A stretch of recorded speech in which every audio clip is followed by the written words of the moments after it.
முதலாளிய குளில வச்சு நான் வெளிய நிக்க அவன் சம்பளம் கொடுக்கவே மாட்டேன்றாண்டி. ஐயோ ஐயோ ஐயோ, ஏங்க புழுகுறீங்க? அவர்தான் மாசம் பிறந்த 5ஆம் தேதியே சம்பளத்தை கொடுத்துட்டாராமே. சீட்டாடி தொலைச்சிட்டீங்களா?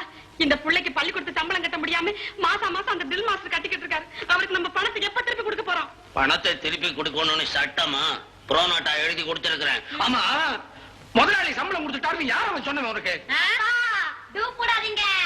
அது சரி, முதலாளி வீட்டுக்கு பையனை அனுப்பிக்க ஆரம்பிச்சிட்டிய. அவனை அங்க அனுப்பாட்டி உங்க பொய் எப்படி அம்பலம் ஆகுறது? ஏன் பொய் வெளியே வர்றது இருக்கட்டும். இல்ல முதலாளி பத்தி உனக்கு என்னடி தெரியும்? சுத்த பச்சை. 2 வாட்டி பையனை அனுப்பிச்சா போதும், அப்புறம் பூ வாங்கின்னு வந்துருவான். உங்களுக்கு வாச்ச முதலாளி வேற எப்படி இருப்பாரு? இந்த பாருங்க, இப்படி பொய்யே பேசிக்கிட்டு இருந்தா நம்ம வீட்டுல எப்படித்தான் லட்சுமி நுழைவா? நீங்களே சொல்லுங்க. உலகம் தெரியாம பேசுறியேடி.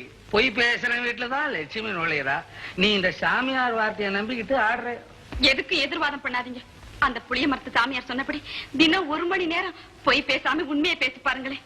நான் உங்ககிட்ட நகை கேட்கல, நல்ல புடவை கேட்கல, 1 மணி நேரம் உண்மையைத்தான் சொல்ல சொல்றேன். அது கூட உங்களால செய்ய முடியாதா?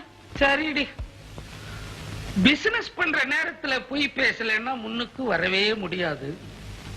உனக்காக பிரேக் ஃபார் லஞ்ச் அந்த 12ல இருந்து 1 மணிக்குள்ள சாப்பிடுற நேரத்துல உண்மை பேசுறேன். போதுங்க, அது போதும். இங்க பாருங்க, நீங்க இந்த 1 மணி நேரமாவது உண்மையை பேசி பாருங்க. நம்ம சாமியார் சொன்ன வார்த்தை பொய்யாவே ஆகாதுங்க. நம்ம குடும்பம் செழிக்கத்தான் போகுது.